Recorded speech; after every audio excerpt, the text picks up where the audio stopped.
That's right, Jeremy. Deliberations began right around 10 o'clock this morning after lawyers for both sides gave their closing arguments, their final appeals to the jury.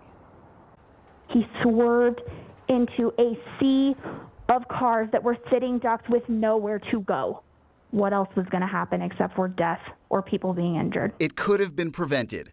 That's what prosecutors said during closing arguments today in the trial of Rogel Aguilera-Mederos. He's the truck driver now facing 41 charges, including vehicular homicide, for the horrific crash on I-70 2 years ago that killed 4 people and injured 10 others. He wanted to do what he wanted to do, and he wasn't caring about anyone else. That's reckless. That's extreme indifference.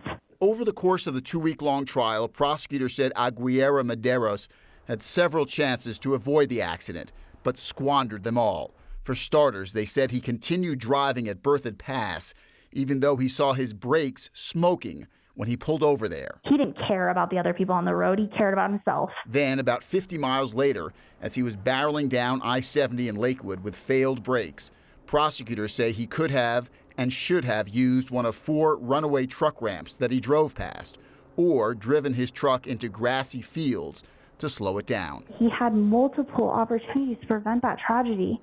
The bottom of the hill, but he didn't take advantage of even just one of them. But Aguilera-Mederos' lawyer said the deadly crash was an accident, plain and simple, that he panicked when his brakes gave out and did everything he could think of to avoid a tragedy. He was out of options, and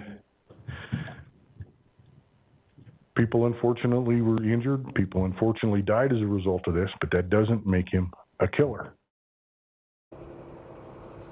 Each of the top counts of vehicular homicide carries a maximum penalty of 12 years in prison.